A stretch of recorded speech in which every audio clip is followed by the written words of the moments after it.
Bueno, buenas tardes a todos. Sí, ahí veo que la gente se va conectando. Eh, somos bastantes en esta charla de hoy, ¿sí? Les voy a explicar un poquito cómo va a ser la temática, ¿sí? Para que tengamos un poco de orden, ¿sí? Nos vamos a comunicar vía el chat, que ustedes lo están viendo ahí abajo, que tiene justo ahora un número 1, ¿sí? Por medio de ese chat nos vamos a ir comunicando las dudas, o sea que ustedes van a plantear las dudas, ¿sí? Hacia mi persona, ¿sí?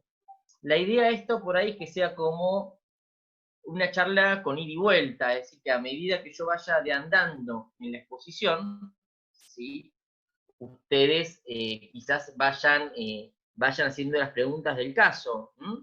Sin perjuicio de ello, igualmente al final vamos a hacer una reserva para que ustedes se saquen las dudas o consultas, ¿sí? Pero bueno, siéntanse libres de preguntar, acotar, participar o exponer algún caso que tengan. Yo no tengo problema en contestarlo y resolverlo desde mi humilde conocimiento, claro, ¿no?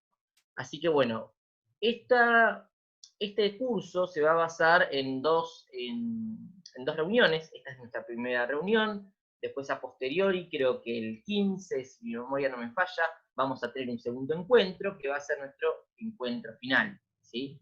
En este primer encuentro la idea es hacer una charla general, ¿sí? Un poco más sobre consumidor, la relación de consumo, el contrato de consumo, la protección que hay sobre ese contrato, ¿sí?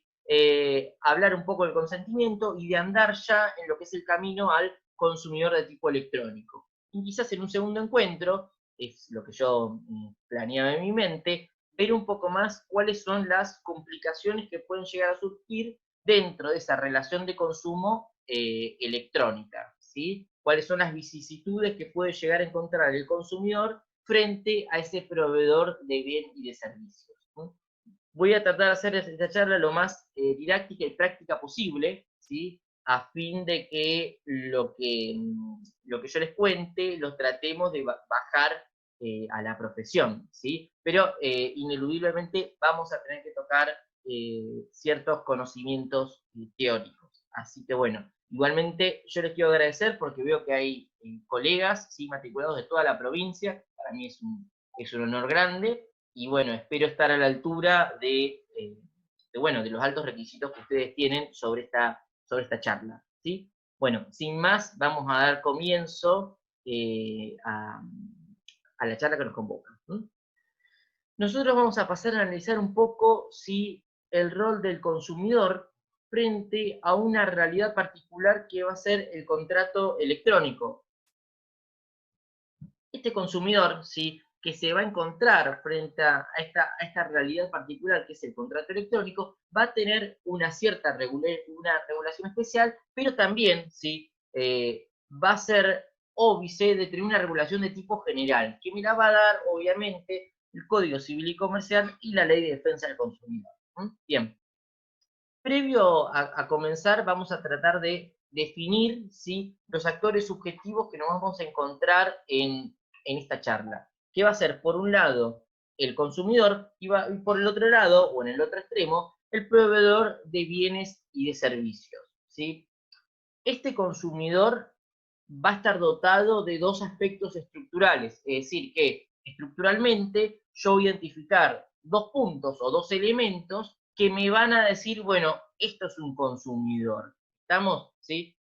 Por un lado voy a tener una vulnerabilidad, ¿sí? El consumidor frente al profesional, sí o no también, proveedor de bienes y de servicios, es un sujeto de tipo vulnerable, ¿sí? ¿Por qué? Porque vamos a encontrar que es una persona física o jurídica que se inserta en un contexto en el cual es un ser profano, ¿sí? Es profano ¿por qué? Porque muy importante, sí, la charla está siendo grabada, ¿sí? No le quiero decir que todo lo que digan será usado en su contra, pero sí que le estoy diciendo que va a quedar grabada esta charla para poder verla a futuro, ¿sí? Y todo lo demás. Así que bueno, cuiden su lenguaje, chicos. ¿Bien? Entonces, retomando un poquito a lo que les venía diciendo. vamos a ver que este consumidor va a ser un ser profano frente a la realidad que se inserta y por ende va a ser un sujeto de tipo vulnerable, ¿sí? Entonces ya vamos a tener que una persona física o jurídica frente a un proveedor de bienes y de servicios que se va a encontrar en un estado de vulnerabilidad. Y ahora después vamos a avanzar en por qué esa vulnerabilidad. Y por el otro lado vamos a encontrar que este sujeto, ¿sí? Persona física o jurídica, adquiere este bien o este servicio como destinatario final. Y también vamos a precisar un poquito qué es ese destinatario final. Entonces, estructuralmente tenemos estas dos cuestiones: vulnerabilidad y destino final del bien que adquiero. Con eso estamos hablando de, ¿sí?, un consumidor. Y nosotros mencionamos, ¿sí?, la idea de vulnerabilidad. Bien, dentro de esta idea de vulnerabilidad, vamos a encontrar que el consumidor, por el solo hecho de ser consumidor, es vulnerable. Pero también vamos a encontrar que tenemos cierto grupo de sujetos que son más vulnerables que otros. Y yo les pregunto a ustedes por ahí para hacerlo un poco más dinámico: ¿qué sujetos se les ocurre que son más vulnerables que el consumidor promedio? ¿No? ¿Qué personas ustedes pondrían como personas mucho más vulnerables que un consumidor promedio? ¿Qué se les ocurre? Bien, ahí la doctora nos contesta: personas mayores es uno. ¿Qué más se les ocurre a ustedes? El adulto mayor también. Adrián contesta. Discapacitados, consumidor digital. ¿Qué más? A ver, ¿qué se les ocurre? Exactamente, si nosotros tenemos una resolución, personas que contratan viajes, etcétera. Personas, obviamente, que tengan un nivel sociocultural comprometido, ¿sí? Personas que, el consumidor turista, personas mayores, niños, infantes. Vamos a ver que esos sujetos, por el contexto, ¿sí?, o la realidad que los rodea, va a ser un consumidor de qué tipo, un consumidor de tipo hipervulnerable. Hace poquito salió una resolución de la Secretaría de Comercio que viene a dar un poco de luz sobre un tema que estaba un poco relegado, pero sí estaba tratado por la doctrina y la jurisprudencia, que era el consumidor hipervulnerable. Ojo que esta resolución no viene a suplantar el artículo 1, ahí me marca la 139-2020, gracias Vicky, no viene a suplantar el artículo 1 de la Ley de Defensa del Consumidor, sino que, ¿sí?, me habla, ¿sí?, o reglamenta la idea de consumidor hipervulnerable. A lo sumo estamos hablando de una cuestión de, viene a completar el 1, pero nunca lo viene a suplantar o reemplazar, porque obviamente es una norma y esto es una resolución. ¿Bien? Entonces vamos a encontrar que vamos a tener consumidores que por el hecho de ser consumidores ya es vulnerable, y vamos a encontrar otra franquicia, otro grupo, que son los consumidores hiper vulnerables. Yo seguramente al final de la charla, o quizás para la próxima, ahora vemos cómo lo articulamos, les voy a dejar un articulito que yo escribí sobre el comentario de esta resolución, sobre el hipervulnerable. Así que capaz que a ustedes les puede servir o les pueden dar uso. ¿Bien? Entonces, vamos a ver que este consumidor va a comprender estos detalles o estas particularidades. Y también hablamos de destinatario final. Cuando hablamos de destinatario final, vamos a decir que ese consumidor va a utilizar a prima facie para sí mismo, ¿sí?, ser el destinatario final de ese bien o de ese servicio que adquiere. Ese es un enfoque. Ahí estamos hablando de un consumidor, ¿sí?, en un sentido de tipo estricto. Ahora puede ser que ese consumidor utilice ese bien o ese servicio como destinatario final, pero no para él, sino para terceros que lo rodean, para grupo que lo rodea, es decir, para su grupo familiar o grupo social, ¿sí? Entonces ahí estamos hablando que también ese grupo de personas se va a considerar consumidor, ¿sí? Vamos a un ejemplo liso y llano. Yo me invitan a una casa para una reunión, yo me encargo de comprar el catering, ¿sí? Ustedes, si me invitan a su hogar, yo les llevo el catering y ustedes se envenenan. ¿Ustedes compraron el catering? No, pero sí se vieron afectados, o sea, son también consumidores, ¿sí? El ejemplo es burdo para que se entienda la idea un poquito, ¿sí? Entonces, fíjense cómo esos sujetos que en primera instancia no estaban sumergidos en esa relación de consumo, pero se ven hechos parte. ¿Estamos? Entonces, eso también son consumidores. ¿Quién también va a ser consumidor? Va a ser consumidor el que compra cuadros para adornar una empresa. Ahí, Verónica, si te contesto esto, me adelanto en mi guión y lamentablemente me quedo sin guión. Pero te voy a contestar más adelante, ¿sí? A un ratito más, porque si no me quedo sin charla. Pero ahí vamos a tocar esa parte, ¿bien? Entonces, siguiendo con la exposición, ¿qué otros sujetos también voy a considerar yo consumidor? Los sucesores. Los sucesores, muy importante, muchas veces la gente se lo olvida. El sucesor, ¿sí? Pasa a ser consumidor. ¿Por qué? Porque subroga o toma el lugar de, obviamente, del consumidor en un sentido lato que ha fallecido. Es decir, que el sucesor pasa a ser consumidor. Muy importante eso. Y por el otro punto, ¿sí? Que acá hablaba la colega, ¿qué pasa con la persona jurídica? La persona jurídica puede ser consumidor. Sí, no, ¿qué piensan? ¿Puede ser la persona jurídica un consumidor? ¿Mm? Acá la doctora dice que sí. ¿Qué se les ocurre? ¿Podría ser, viene una empresa a ustedes y le dicen, bueno, yo tengo este problema, quiero ir por defensa del consumidor? ¿Podrá o no podrá? ¿Sí? Vamos a tomar el caso. ¿Cuándo podrá? ¿Sí? En la definición dice física o jurídica, exactamente. Ahora vamos a ver también la persona jurídica como vulnerable. Gracias ahí que lo comentaron, por me hicieron acordar. ¿Cuándo la persona jurídica va a ser un consumidor?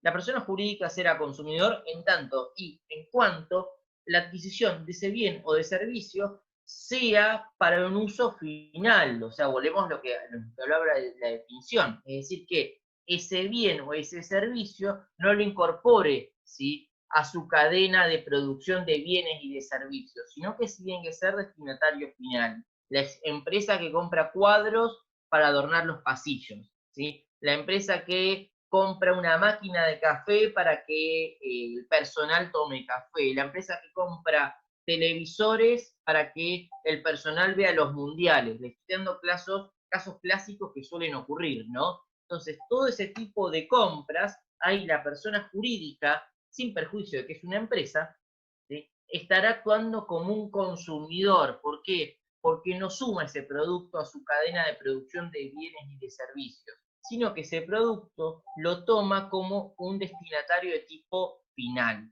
¿Estamos? ¿Bien? Entonces, vamos a ver que tanto la persona física como la persona jurídica, ¿sí?, y muy importante analizar siempre la finalidad de la adquisición del bien o del servicio, podrá ser consumidor, o sea, completando estos extremos, ¿bien? La persona jurídica ahí nombraron como un consumidor hipervulnerable. Yo podré entender que la persona jurídica es hipervulnerable en tanto y en cuanto su objeto social, ¿sí?, esté ligado en consecuencia a la atención de ciertos grupos sociales, económicos o culturales, ¿sí?, afectados por una hipervulnerabilidad. Es decir, que cualquier persona jurídica no se considera, ojo, un hipervulnerable. Una pyme, por más que nosotros entendamos que la pyme es pequeña y muchas veces la pyme casi que tiene los mismos derechos de un consumidor frente a una empresa grande, no va a entrar en hipervulnerable. ¿Por qué? Solamente las personas jurídicas que tengan como objeto social la defensa, la promoción de los derechos o garantir derechos de ciertos tipos de sectores, ¿no? ¿Cuál es un caso? Una asociación de consumidores, el mejor caso de un hipervulnerable, una asociación que defienda derechos civiles, etcétera, ¿sí? Una ONG también va a ser un hipervulnerable, pero no las otras tipos de sociedades o personas jurídicas, ¿bien? Ya nosotros tenemos, ¿sí?, confirmado, qué vamos a entender y por qué va a tener ese carácter. Me parece que me falta o no vi una parte de tu pregunta, Carolina Pascuale. Dice, ¿por qué va a tener ese carácter? No sé si me falta otra parte más de tu pregunta o si define solo a un grupo de personas que tienen ese carácter. Claro, porque, o sea, la interpretación que se le da a la resolución es que la persona jurídica será hipervulnerable. ¿Y por qué? Porque tiene como la misión de defender o garantir esos derechos de estos sectores hipervulnerables. Entonces, en esa línea de pensamiento, ¿sí?, se asemeja a la persona jurídica, que tiene esa finalidad, como un consumidor de tipo hipervulnerable. O sea, eso es lo que nace o sale de la letra escrita de lo que fue la resolución de la Secretaría de Comercio. Eso por lo menos la interpretación que se le da, o que la mayoría de la doctrina se le está dando. Igualmente, esto es muy nuevo y seguramente dará para montones de opiniones.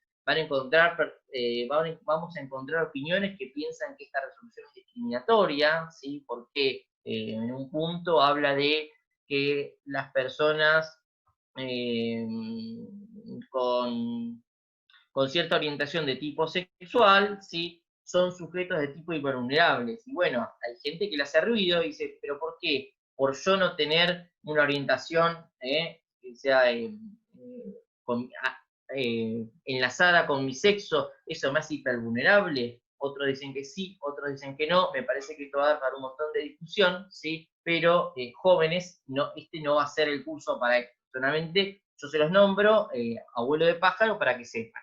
Pero igualmente tengan en mente, porque esta resolución es muy nueva y les va a servir mucho a ustedes a la hora de realizar reclamos, ¿sí? Y darle fuerza a un reclamo a ustedes y darle fuerza a la posición de defensa de un cliente. ¿Sí? Hoy por hoy, por ejemplo, con la alta litigiosidad que tienen los consumidores turistas, esto terminó saliendo después de nada, Carolina. Esto terminó saliendo después de la pandemia. Entonces, por ahí estaría bueno a la hora, ¿sí?, de reforzar un reclamo sobre turismo, hacer hincapié que el consumidor turista, ¿sí?, es un consumidor de tipo hipervulnerable, ¿sí? Así que bueno, es importante que lo tengan en mente. No me acuerdo, Carolina, el número, te confieso que soy muy malo para recordar números, ¿sí?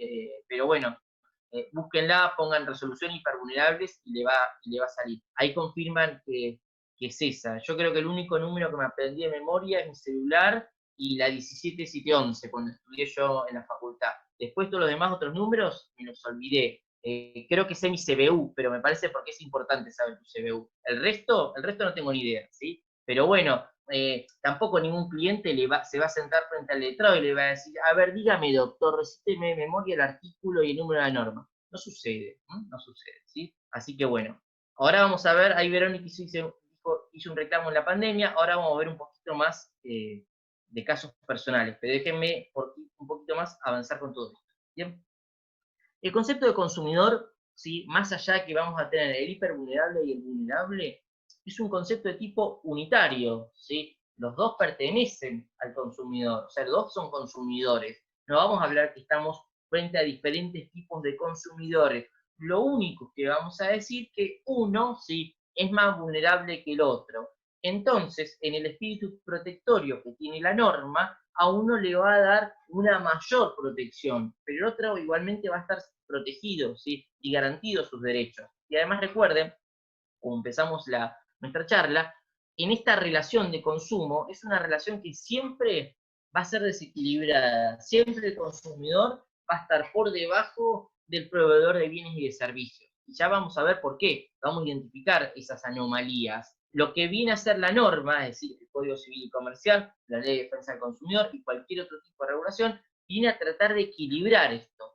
Pero sepan que siempre está en una posición de desventaja el consumidor, siempre. Por eso el legislador es mucho más tuitivo en sus normas y es mucho más protectorio por la posición que se encuentra el consumidor, ¿sí? Nosotros salimos, ¿sí?, ustedes tienen que salir de esa idea de el contrato civil y comercial paritario. No estamos en un contrato paritario donde hay una libre negociación, donde los dos nos sentamos a discutir las cláusulas. Esto no ocurre. Recuerden que la manifestación por excelencia del contrato de consumo, ¿cuál va a ser? El contrato de adhesión a cláusulas predispuestas. El consumidor no se puede sentar a negociar, no negocia. Y la negociación que tiene es a lo sumo ficticia o irreal. ¿Qué puede llegar a negociar? Elige el domicilio postal donde le va a llegar ese contrato, elige a partir de cuándo. No está negociando, porque eso no es negociación, no puede discutir el precio, y cuando discute el precio solamente va a estar enclaustrado ¿a qué? A las opciones de oferta que le va a dar la compañía. Entonces su posesión de negociación es irreal por lo menos para mi gusto.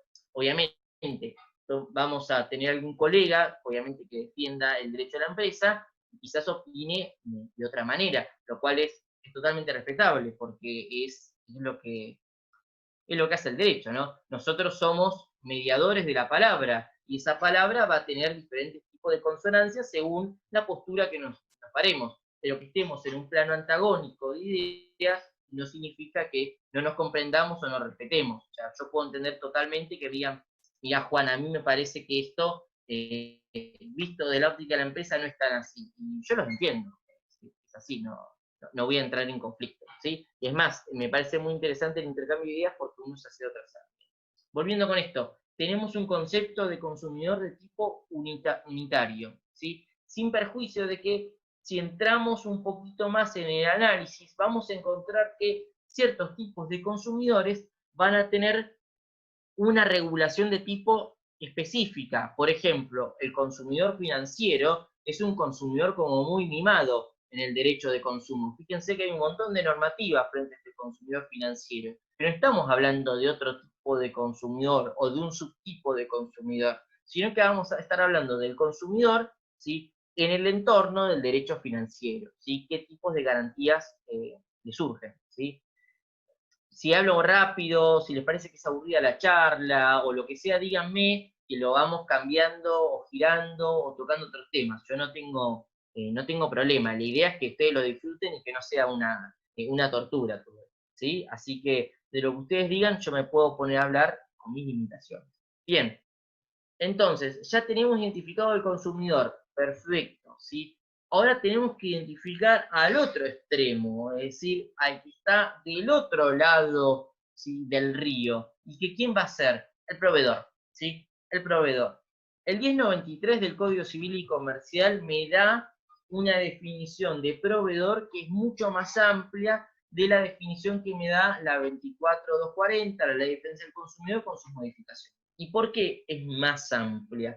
Porque el 93 me nombra, y si mal no recuerdo, la idea de empresa. Fíjense, y si alguien lo tiene ahí lo va a ver, el 1093 en algún momento, yo estoy casi seguro, que nombra la idea o la palabra de empresa. Al nombrar la idea de empresa, es un concepto bastante amplio, porque si yo me voy a la idea de empresa, ¿sí?, la palabra empresa significa un montón de cosas. Lo que habla el 1093, ¿sí?, me va a hablar de ciertos sujetos que tienen, por ejemplo, una protección bastante, la resolución 103-2020 dictada por el Secretario de Comercio, esa es la de impugnables, correcto. Me va a hablar de ciertos sujetos que van a tener un tipo de regulación especial, por ejemplo, las UTES, ¿sí?, Unión Transitoria de Empresas, todas esas uniones transitorias de determinadas empresas, ¿sí?, que en sentido estricto una UTE, hasta donde yo recuerdo, no es una persona jurídica como tal, sino es que la unión de dos sociedades para llevar a cabo un fin común, van a entrar dentro de esto de 1093. El 1093 también, ¿qué me va a hablar? Me va a hablar del proveedor que es de forma, contrato de colaboración, exacto Carolina. El 1093 me va a hablar también de qué cosa. Me va a hablar de el proveedor, ¿sí?, que no realiza esa actividad de forma frecuente, sino de tipo ocasional. Entonces, vamos a ver que del otro lado, si cualquier sujeto que se pone en contacto con un consumidor y realiza, ¿sí?, un negocio jurídico, ya estamos hablando de una relación de consumo, para mí va a ser proveedor. Vamos al caso mucho más simple. Una persona A le compra a B mediante una plataforma electrónica un bien vía una página de compra-venta electrónica o de subastas electrónicas. ¿Estamos? ¿Sí? Ese B que está actuando, ofreciendo un bien de forma pública para que alguien lo compre y se lo terminó comprando un sujeto, ese B, aunque lo haga una vez en su vida, ya está dentro del 1093. ¿Sí? Estamos hablando de un consumidor y un proveedor. sin perjuicio de las responsabilidades que tenga el intermediario. Pero estamos hablando de un 1093. Es un caso muy común, sujeto que va y le compra un auto a un mecánico. Más de uno habrá tenido un caso muy similar, seguramente en su experiencia, en su larga trayectoria.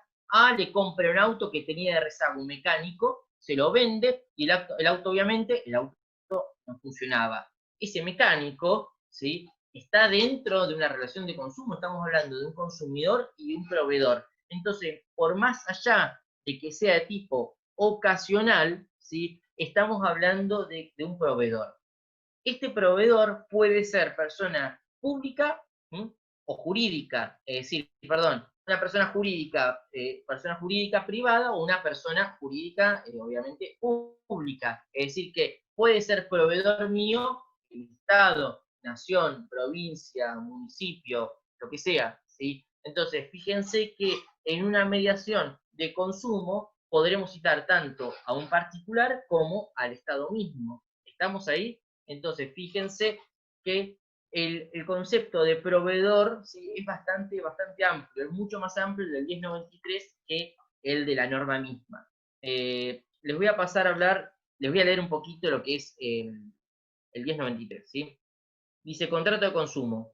Contrato de consumo celebrado entre un consumidor, usuario final, con una persona humana o jurídica que actúe profesional o ocasionalmente, o con una empresa productora de bienes o prestadora de servicios, público o privada, lo que yo les decía acá, que tenga por objeto la adquisición, uso o goce de bienes o servicios por parte de los consumidores o usuarios para el uso privado, familiar o social. El 1093 es mucho más amplio que la ley de defensa del consumidor, ¿sí? Y el 1093 me va a estar hablando del consumidor, también me va a estar hablando del usuario, ¿sí? Sin perjuicio de que son palabras bastante parecidas, ¿sí? El usuario va a estar más que nada ligado a la provisión de un servicio, ¿sí?, y no quizás de un bien, que voy a estar hablando estrictamente de lo que es consumidor. Pero consumidor, usuario son palabras, es casi una diferencia técnica. Tampoco se preocupen, si usan una por la otra, no debería traer acomplejado ningún tipo de problema. Entonces, fíjense que con esto vamos viendo una dualidad de normas. Vamos viendo las normas del Código Civil y Comercial y la de la ley especial. ¿Cuál prevalece? El Código Civil y Comercial, la ocasionalidad, ¿cómo se define?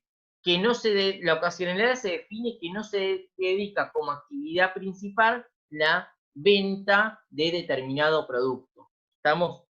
Por ejemplo, nosotros somos todos letrados, calculo yo, ¿no? Nosotros estamos exentos de la ley de defensa del consumidor, ¿bien? Ahora, ¿estamos exentos por qué? Estamos exentos porque estamos hablando de una actividad profesional. Vamos, ¿estamos bien hasta ahí? O sea, un consumidor no podrá llevar a COPREC, a DEFCO, a OMIC, a una mediación privada, a nosotros por algún tipo de insatisfacción en nuestros servicios, porque no sería la norma pertinente. ¿Vamos bien hasta ahí? Ahora, supónganse que algunos de ustedes, si dicen, bueno, quiero hacer lugar en casa, me pongo a vender los libros que tengo, ¿sí? Digo, voy a vender el Tratado de Llambías, que lo tengo ahí, hace un montón de tiempo que no lo uso, al igual que Borda, parte de familia, lo vendo. Ustedes no se dedican a la venta de libros, pero en esa venta que están realizando, obviamente serían un proveedor, ¿sí?, sin perjuicio de que la ley no los va a alcanzar para su actividad profesional, pero para esto, cuestión puntual, ustedes están vendiendo, ¿sí?, a consumidores o a un determinado número de consumidores, están ofertando un bien en el cual alguien lo va a comprar. En este caso, ¿sí?, estarían abarcados. No sé si por ahí, con el ejemplo, contesta por ahí tu pregunta. Si yo, ahí justo se me perdió, a ver, había una pregunta acá, dice, si yo vendo, decía, si yo vendo un auto, ¿entraría en el 1093? Sí, señor, entraría usted en el 1093, pero ¿con qué particularidad? ¿Con qué? Para que usted entre en el 1093, si no sea una compra-venta entre un particular, debería haber una oferta pública, debería ser que esté al alcance de cualquier tipo de consumidor, tiene que tener ciertos tipos de matices, ¿sí? Porque si no, por ahí no estamos yendo de la compra-venta entre un particular, ¿no? Hay que llenar ciertos requisitos. Y también estos mismos que yo le estoy diciendo vale como defensa. Muchas veces cuando a un proveedor ocasional lo quieran citar como, o hacerles valer el peso de la norma respecto al consumidor, la defensa que les va a dar es por ahí un poco lo que yo les estoy hablando, ¿sí? Así que bueno, habrá que analizar esos matices, ¿sí? Ahí vi que compartieron la resolución, creo que Martín fue el que la compartió, así que ahí lo van a poder hacer uso todos ustedes. Entonces, frente a esta concepción de proveedor, el Código Civil y Comercial lo que me van a dar va a ser un piso. Silvia Miranda dice, ¿cuáles son los matices?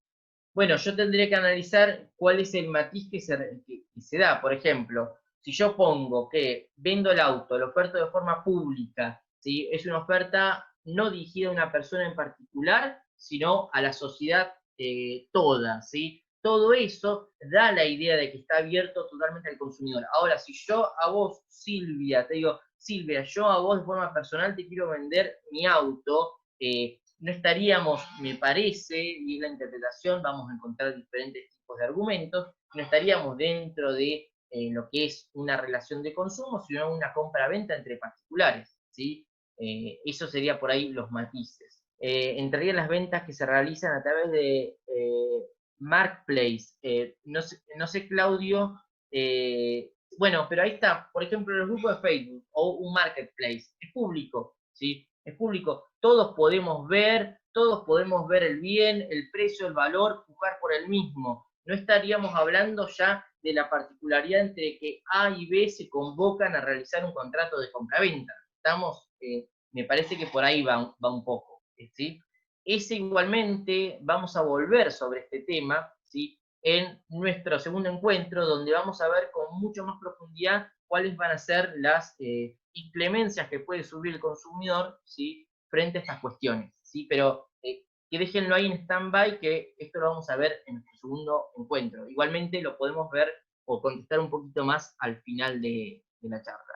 A ver, Leticia dice, si se vende un vehículo publicado en internet y firma boleto en el estado que está y luego surge que la deuda de patente y con infracciones super. Ahí Leticia habla un caso común y usual, ¿no? Yo compro un rodado, ¿m? O adquiero un rodado, diciendo en las condiciones que están. Pero después surge que hay deudas de patente, hay vicios ocultos, hay infracciones, hay etcétera. El estado que está debería ser esa frase, el estado que está es bastante escueta y no es tampoco muy protectoria al derecho de la persona que contrata. Yo a la hora de tomar una decisión, Leticia, tengo que tener toda la información sobre la mesa. Entonces, el estado que está es algo bastante vago. Se debería especificar que se adquiere el rodado con falla de motor, deuda de patente, deuda de, no sé, impuestos, ARBA, automotor, lo que sea, y no el estado que está. El estado que está es sumamente debatible. ¿Por qué? Porque el estado que está, ¿sí? Puede ser que para el conocimiento que tenga el consumidor no lo sepa valorar. ¿Sí? Ahora, con un ojo un poquito más agudo, ¿qué le va a decir? El estado que está se equivale acá que te falta una biela en el motor, ¿sí? Que te falta el cubrecárter, que te falta, no sé, una tapa, etcétera, ¿sí? Tratemos de hacer ahí el contrato lo más detallado posible, dejando suspicacias de lado y para que vean que el consumidor al momento de realizar la compra tenía toda la información sobre la mesa, ¿sí? Y no es que se. Bien, volviendo un poco con lo que veníamos hablando, ¿sí? Entonces, más allá que ciertos consumidores tengan, ¿sí? Una determinada regulación, ¿sí? No vamos a estar hablando de consumidores diferenciales, sino que el tipo de consumidor es unitario. De andamos en el concepto de proveedor, ya identificamos proveedor y entonces, ¿qué vamos a tener ya? Consumidor y proveedor, estamos hablando de una relación de consumo, ¿sí? Y esa relación de consumo me va a llevar a mí de forma indefectible a hablar del consumidor frente a los seguros de viaje que no quieren cubrir. Ahí Carolina pregunta sobre el consumidor de seguros de viaje. Me parece que por eso lo vamos a ver ya más en la segunda o quizás al final de la charla cuando veamos un poco más lo que es la norma propia del consumidor de tipo electrónico, ¿sí? Pero no nos adelantemos. Entonces ya vemos que tenemos consumidor, proveedor, ya tenemos conformada esa relación de consumo, porque ya tenemos identificadas las dos partes, ¿sí? Y estamos hablando ya que entramos en el contrato de consumo, ¿bien? Ese contrato de consumo, ¿sí?, que vamos a encontrar regulado, ¿sí?, en nuestro Código Civil y Comercial, vamos a hablar que estamos dentro de una relación de género y especie, ¿sí? ¿Por qué? Este contrato de consumo, si nosotros lo hablamos o lo vemos, vamos a ver que parte de una fragmentación de la teoría general del contrato, porque este contrato de consumo se aleja, ¿sí?, y bastante de la teoría general del contrato. ¿Y por qué? Porque es un contrato de tipo mucho más protectorio, es mucho más, está garantizando mucho más los derechos de una parte. Entonces, por eso quizás vamos a ver que nos vamos a alejar un poquito de la teoría general de los contratos y vamos a estar hablando de un género y especie. Entonces, este contrato de consumo va a tener una regulación particular en lo que va a ser nuestro Código Civil y Comercial. En el 1093 y siguientes lo vamos a encontrar regulado, ¿sí? Y esta regulación va a llevar a que el legislador le prestó un montón de atención, o se le presta mucha atención a un íter que es muy particular, que es la formación del consentimiento, ¿sí? Y esta formación del consentimiento la voy a analizar desde una postura antes de la celebración del contrato, en la celebración del contrato, o qué pasó después de la celebración del contrato. En todo, sí, lo vamos a ver ahí, Vanina y Carolina, acá las dos chicas me preguntan sobre el tema de consumidores y seguros de viaje, lo vamos a ver, no se preocupen, porque también a mí me interesa, y bueno, lo vengo hablando de esto a lo largo de casi todas las charlas que doy en los diferentes colegios de nuestra provincia. Ahora, futuro, creo que el 15 me parece, no, el 17, creo que el 17 voy a estar dando una charla sobre el consumidor turista en el colegio de General Rodríguez, si mal no, sí, en el de Rodríguez voy a estar hablando sobre esto. Y hace poquito, y no sé si habrá quedado grabada, la di ayer, es decir, en el colegio de Azul vimos sobre esto, pero tranquila que vamos a tocar este tema que es súper importante. Entonces, le decíamos que va a sufrir de una gran protección y una gran atención, ¿sí?, la formación del consentimiento, ¿sí?, por parte del consumidor frente al proveedor. ¿Y por qué? Porque el consumidor, dijimos que es un sujeto obviamente vulnerable, y ese consentimiento que da, o esa formación de consentimiento, muchas veces es bastante vulnerable. Vamos a casos típicos. ¿Cuántas veces a ustedes los llaman por teléfono y les ofrecen cosas por teléfono? Cambiar de planes, de número, cambiar de cuota en el seguro o plan, etcétera. ¿Cuántas veces? Seguramente que montones de veces. Y una palabra mal dicha, o una palabra mal interpretada, o una palabra que se entiende de forma diferente. Fíjense que generalmente las comunicaciones con estos sujetos, las mías son bastante malas, ¿sí? Una palabra tomada de otra forma, ellas lo pueden tomar como que, como consentimiento. Entonces, eso se protege, ¿sí? Y no es casual que ocurra todo esto. Se protege el consentimiento, y vamos a ver cómo, del consumidor, tanto antes de dar el sí, cuando da el sí, o después de dar el sí, ¿sí? Entonces, la formación del consentimiento tiene una gran protección. Entonces, a la hora de cuando el consumidor venga a nuestro estudio a plantear el problema, vamos a tener que hacer especial investigación o especial escucha del relato del hecho de cómo dio este sujeto, ¿sí?, su consentimiento, cómo lo terminó manifestando, ¿sí? ¿Y por qué? Porque volvemos, tenemos una simetría, hay una simetría de poder y de información entre el proveedor del bien y del servicio y obviamente del consumidor. ¿Y en qué vamos a ver esa simetría? Lo vamos a ver en dos cuestiones. Por un lado, la poca deliberación, ¿sí? Y volvemos al ejemplo clásico. Cuando ustedes lo llaman a ofrecerle una oferta, ya sea tanto por correo electrónico o por teléfono, o quizás hasta en la calle, ¿le dan tiempo a ustedes para que piensen? Ustedes le pueden decir, bueno, macanudo, me interesa mucho, pero lo voy a consultar con mi almohada, o con que lo tenga que consultar, y después expediré mi decisión. No, es como ahora o nunca, ¿no? Es o dé usted el sí ahora, o mañana vienen los 7 jinetes del apocalipsis y va a terminar el mundo, y usted no me va a poder dar el sí. Es en este momento ya. No hay deliberación por parte del consumidor, uno. Y dos, cuando a mí, exactamente, es un tómelo ya. Y también, ¿qué pasa? No hay tampoco libertad. ¿Por qué? Porque se le cercena la libertad, ¿sí?, del consumidor. ¿Para qué? Para repensar esta oferta, para estudiarlo, para pensarlo, para adquirir otro tipo de información. Vamos también a un caso que por ahí le suele ocurrir, ¿no? Hoy ocurre menos, pero antes ocurría bastante. Imagínense que van a una tienda de electrodomésticos o un supermercado grande a realizar alguna compra, ¿no? Ven el producto y dicen, ah, bueno, apa, qué interesante. A ver, le voy a sacar una foto para que, no sé, mi hermano, mi hermana, alguien me comente qué tal esté bien. Y a más de un consumidor le han dicho, disculpe, caballero o señorita, le han dicho, no puede sacar fotos. ¿Sí? Entonces, fíjense cómo en algunos aspectos a mí me cercenan mi libertad. ¿Y mi libertad qué? Mi libertad de elección. ¿Sí? Esto me va a llevar a un articulito de la Ley de Defensa del Consumidor, que ¿cuál va a ser? El trato indigno, ¿sí? Me va a llevar al 8, me va a llevar al 8 bis. ¿Por qué? Porque es un trato que no se merece el consumidor, ¿no?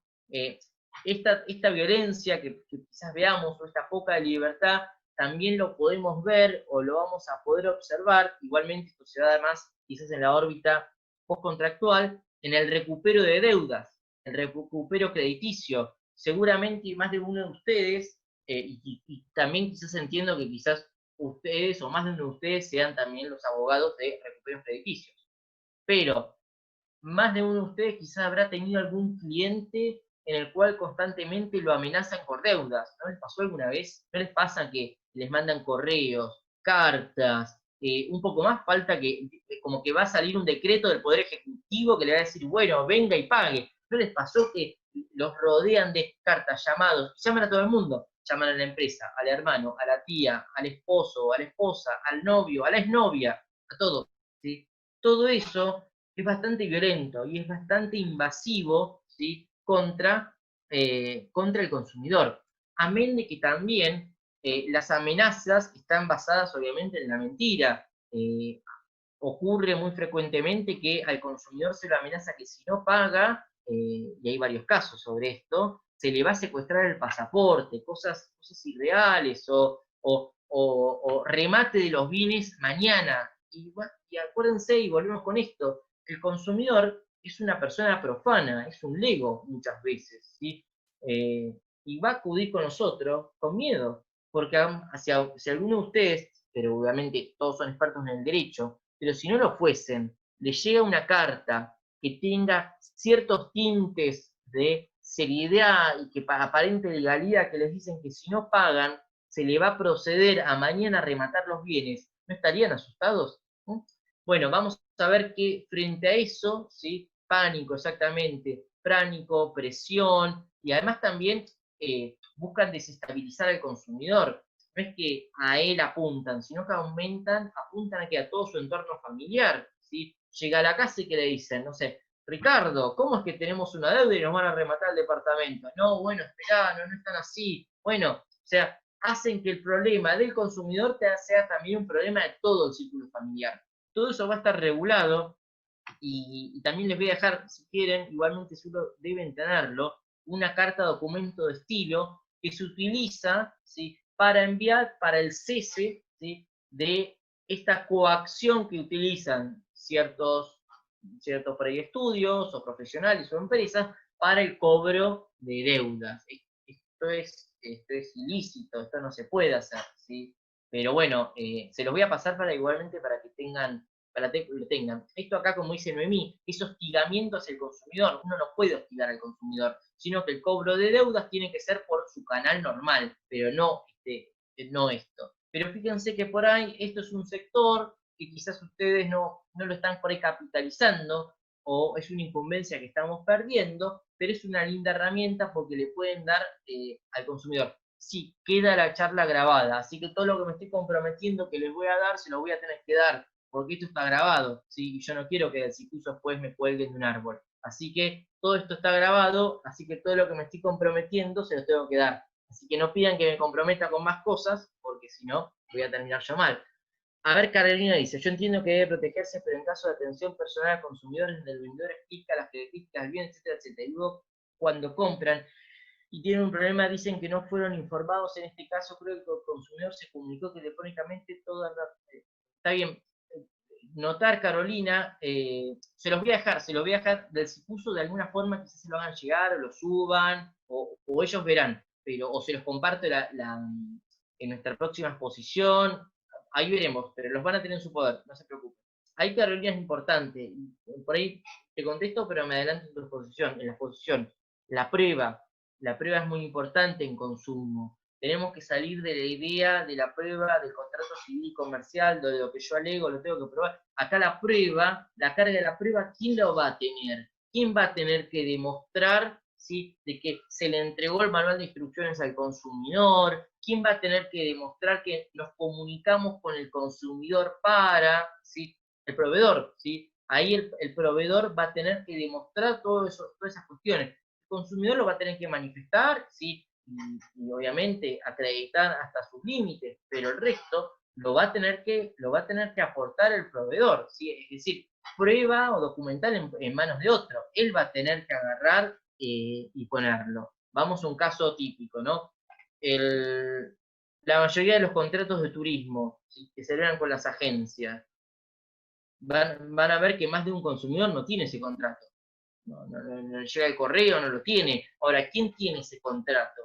El consumidor seguramente ve las pautas generales, y si las puede ver, gracias a Dios, pero el contrato como tal, ¿quién lo va a tener? Lo va a tener la empresa, y la empresa lo va a tener que aportar, ¿sí? Entonces, también recuerden, ahí Carolina Pascual habla del consentimiento informado. Yo les pregunto a ustedes, ¿el consentimiento informado tiene que ser por escrito?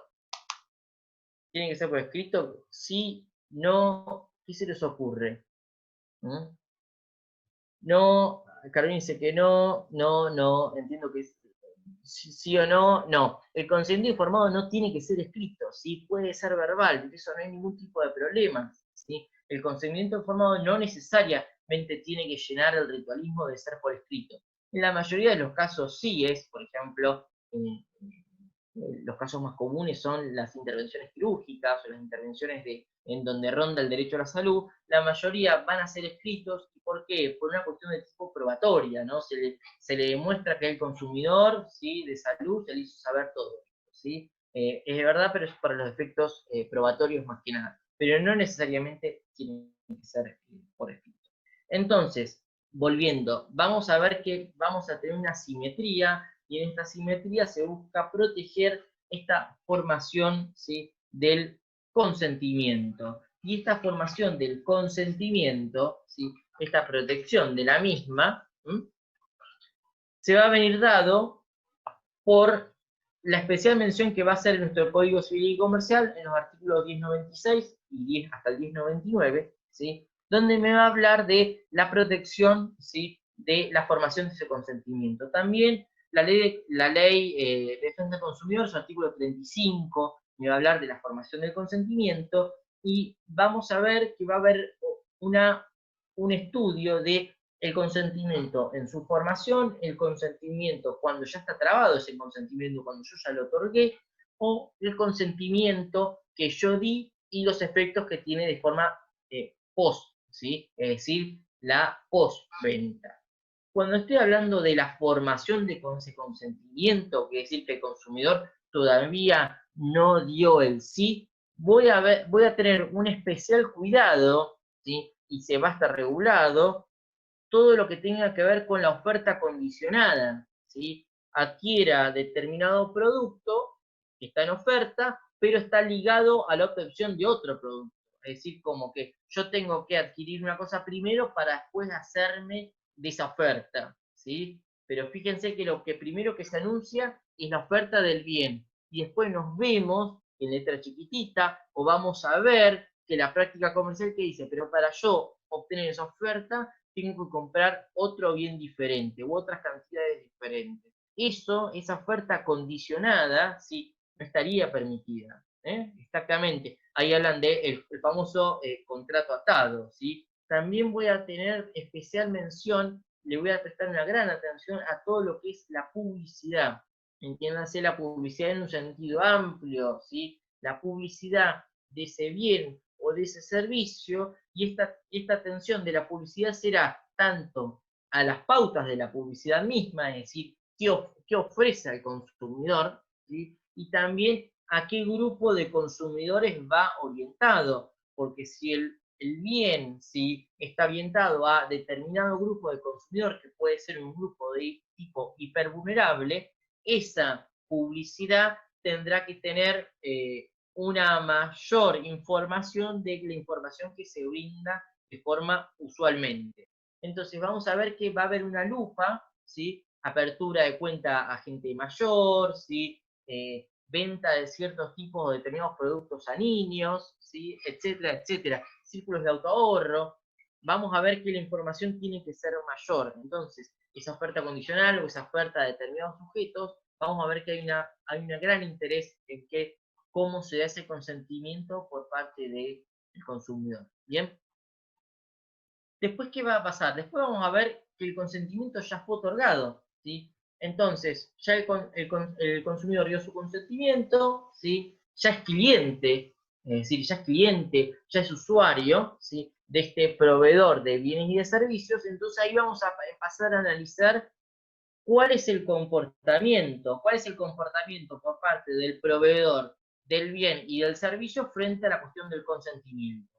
Damos un caso de ejemplo que seguramente les pasa a todos ustedes, o alguna vez les pasó, a mí me pasa. ¿Les cuesta darse de baja de un servicio? ¿Les cuesta darse de baja de algo que compraron, de alguna tarjeta? ¿Les pasa a ustedes?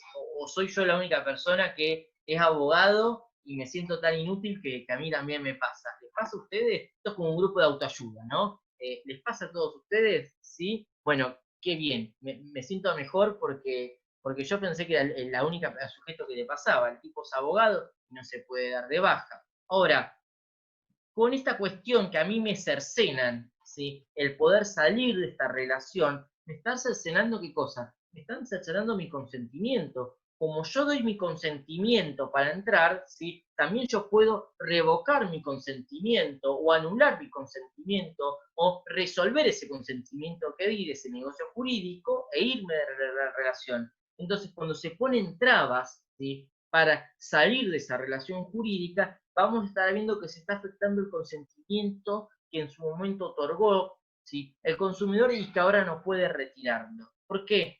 Porque tenemos que salirnos de la idea del contrato civil y comercial o del contrato paritario. Acá el consumidor se puede cuando quiera, ¿sí? El consumidor se levanta y dice, yo me voy. ¿sí? Y no habría ningún tipo de pena patrimonial para el consumidor. ¿Estamos hasta ahí? Van a ver que le sucede a todo el mundo. Es más, hagan el ejercicio, vayan a algún tipo de servicio, a la página, y busquen el botón de dar de baja de servicio. No está, no existe, no sé, está guardado bajo 7 llaves, hay que esperar que sea luna llena, que Marte esté en la sombra con el planeta Júpiter, que sea el año bisiesto, que Racing gane la Intercontinental, un montón de cuestiones, ¿sí? Que son mucho más que dificultosas, ¿sí? ¿Para qué? Para que se pueda dar esto. Entonces, revocar el consentimiento o salir de esta relación contractual debería ser fácil. Todo lo que hace el proveedor de bienes y servicios para que no sea fácil es la obstrucción. Y esa obstrucción es una falta grave. ¿Estamos? Entonces ahí estaría tentando contra ese consentimiento que di. Otra cuestión que puede imposible lo de Racing, es verdad. Recuerden que siempre que Racing sale campeón de algo, tenemos problemas, ¿sí? Yo no me voy a olvidar nunca en lo que fue el preámbulo del 2001-2002, yo soy de Zárate. Salió Racing campeón, me acuerdo, y esto no me lo olvido nunca más, los barcos del puerto haciendo sonar las sirenas, porque Racing salió campeón, y bueno, después al tiempo sabemos lo que sucedió, ¿no? Pero bueno, le tengo igualmente mucho afecto a Racing, mi abuelo era de Racing, así que vio todo lo que sufrió en su vida. Pero bueno, él lo vio muchas veces campeón. Volviendo con todo esto. Veo que ahí en el chat están ya los de Racing, los de Independiente, dejando sus manifestaciones de afecto. Bueno, volviendo un poco con esto. ¿Cuándo vamos a tener también que el consentimiento del consumidor se ve afectado con el overbooking. ¿Saben lo que es el overbooking? El overbooking es la sobreventa, ¿sí? La sobreventa. Entonces, ¿qué pasa? Yo doy el sí, yo pago, estamos hablando que ya erogué, ¿sí? Ya erogué parte de mi peculio, ¿no?, para afianzar esta relación jurídica. Pagué todo y al día 2 que me dicen, lamentamos informarle que ya se vendió o se recontrarrevendió, ¿sí?, el bien que usted adquirió, o servicio, porque también esto, la jerga de overbooking se da mucho en lo que es transporte aeronáutico, ¿no? El overbooking que ocurre, se me revende el bien que yo ya había comprado, ¿sí? Overbooking de vuelos, lo van a encontrar. Pero ¿qué pasa? Pero el consumidor ya pagó. Y cuando quiere salirse de esa relación, o decir, bueno, bueno, está bien, mala suerte, qué sé yo, devolverme el dinero, ahí entra en todo, lo que es, hablando en criollo, en un berenjenal. ¿Y por qué? Porque empiezan las trabas. Bueno, pero en realidad ya pagaste y no te puedo devolver el dinero, te puedo hacer una nota de crédito, te puedo abrir un voucher, te puedo, pero nada no me sirve, porque yo quería eso. Entonces, frente a los casos de overbooking, sí, fallos, tenemos a montones, la devolución debe ser, ¿sí?, integral al consumidor, sin ningún tipo de descuento. ¿Por qué? Porque él nunca adquirió su bien y servicio. Ahí estamos violentando el consentimiento. ¿Por qué? Fíjense, si nosotros volvemos, ¿sí?, a Civil 1, cuando nosotros cursamos Civil 1, que éramos jóvenes, vimos el famoso deal, ¿se acuerdan? Que el consentimiento se basa de discernimiento, intención y libertad. Aquí, ¿qué se estaría estropeando? Se estaría estropeando en la intención del consumidor. ¿Cuál fue mi intención? Comprar una computadora. ¿Qué pasó? La computadora ya se vendió. Fíjense que hay una ruptura entre la intención del consumidor y cómo se termina plasmando. Entonces, no hay consentimiento, podríamos decir. Atacamos esto y vamos a tener que dar vuelta a todo esto, ¿sí? Entonces, bueno, fíjense que todos estos elementos, aunque quizás suenen muy teóricos, aunque les doy ejemplo, van a servir a la hora o les va a dar quizás más elementos a la hora de tratar de fundar sus reclamos. Acá dice, María hace una pregunta. En realidad hay un montón, pero justo voy a leer la de María. ¿Qué pasa si no quiero la nota de crédito ante la falta de entrega de bien y la compra de vía web con tarjeta de crédito? Ahí vamos a ver, María, te voy a contestar una parte y la otra parte te la contesto ahora en 20 minutitos. Si yo no quiero la nota de crédito, le voy a decir yo, mira, la nota de crédito no quiero, devolver el dinero. ¿Qué va a pasar del otro lado? ¿Qué me van a decir? No, no te devuelvo el dinero. ¿Qué voy a tener que ir yo? Voy a tener que ir al sistema de una mediación prejudicial, una OMIC o un COPREC, sea lo que fuese, y tratar de hacer valer mis derechos. Lamentablemente es eso. O sea, yo voy a tener que tratar de hacer valer mis derechos mediante la asistencia letrada, o no, ver el caso, pero es la única forma que te queda, porque tampoco no podés obligar al comerciante a que acate la ley, porque nosotros no somos nadie, vamos a tener que llevarlo lamentablemente dentro de una mediación. Y ya que estoy también te contesto, recuerden, y ahora vamos a ver más adelante, que el consumidor, ¿sí?, vieron que yo les dije que nos salimos de la teoría general del contrato, el consumidor como que se sale de la teoría general del contrato en ciertos aspectos, y uno de estos, ¿cuál va a ser? Cuando el negocio jurídico se celebra mediante elementos electrónicos, ¿sí?, que es un poquito el nuevo central de esta charla. Cuando yo celebro el contrato de forma electrónica, yo voy a tener, ¿sí?, una facultad que me da el artículo 1110 del Código Civil y Comercial, que ¿cuál va a ser? El arrepentimiento, la revocación, ¿sí? Fíjense que nosotros estudiamos revocación o vimos revocación como actos jurídicos extintivos del contrato. ¿Se acuerdan las reglas de las 3 R's? Rescisión, resolución y revocación. Aquí estamos hablando de una revocación. El consumidor ya ha trabado el negocio jurídico, no en una etapa precontractual, sino que ya está perfeccionado, va a ser la única facultad discrecional que va a tener el consumidor en todo lo que tiene el código. ¿Y cuál va a ser? La revocación de su consentimiento, sin expresar juicio o causa o hechos que lo ameriten, el consumidor le comunica al proveedor de bienes y servicios que revoca, ¿sí? Que revoca su consentimiento. Y por ende, sin consentimiento, se retrotrae el acto jurídico. Ahora bien, esta revocación va a tener un límite temporal de 10 días. Y ya vamos a llegar a ver eso, ¿sí? Pero bueno, les voy adelantando. Entonces, vamos a encontrar, y siguiendo con lo que estamos hablando, ya los problemas en la formación del consentimiento, ¿sí? Tenemos el overbooking, vamos a tener también en la cuestión de prestaciones de prestadores de salud. Yo soy consumidor de una prepaga, de una obra social, ¿sí?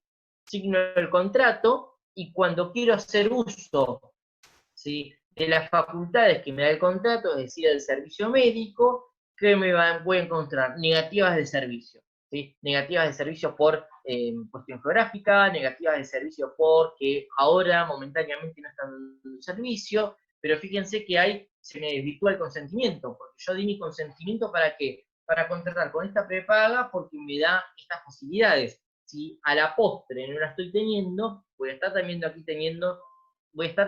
también aquí un problema con el consentimiento, ¿bien? No dar la atención debida, etc.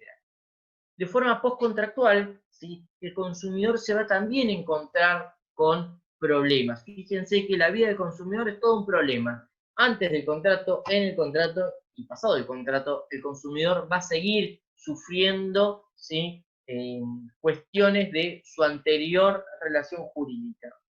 Por ejemplo, y seguramente también a ustedes les pasó, compran un bien, puede ser una heladera súper cara, puede ser un automóvil, puede ser lo que sea, ¿sí? Lo que sea. No necesariamente el valor tiene que ser bajo.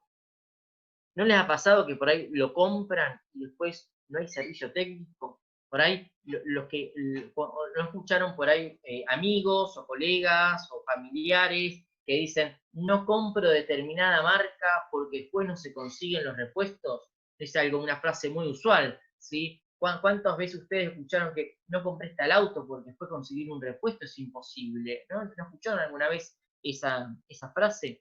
La ausencia de servicio de postventa, ¿sí?, es afectar el consentimiento que dio ese consumidor. ¿Y por qué? Porque recuerden algo, ¿qué tiene el producto que yo quiero una vez adquirido? ¿Sí? ¿Qué me va a dar el proveedor, el bien y el servicio? Que me va a servir en la etapa de postventa. Muy bien Carolina. Veo que Carolina está muy activa. Me gusta eso, gente activa acá en el chat. Veo que todos están activos, ¿sí? Pero no sé por qué siempre que la veo que ahí comenta Carolina.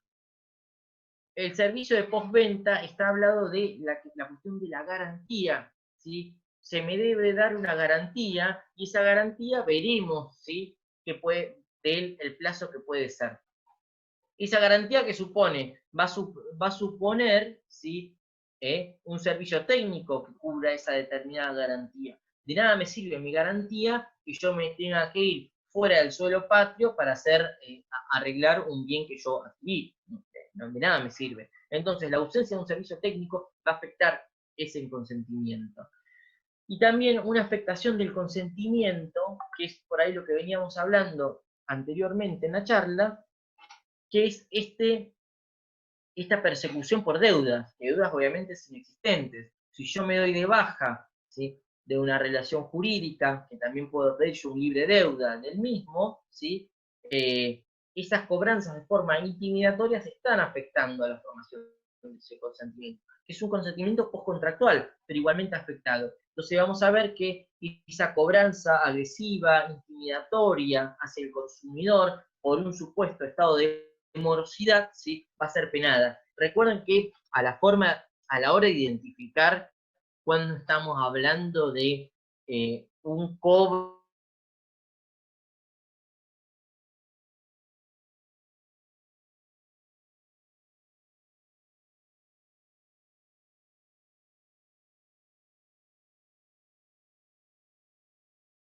el banco X, reclamo que pague su deuda. ¿Cuál es el primer o sea, el consumidor llega a esto y se asusta, ¿no?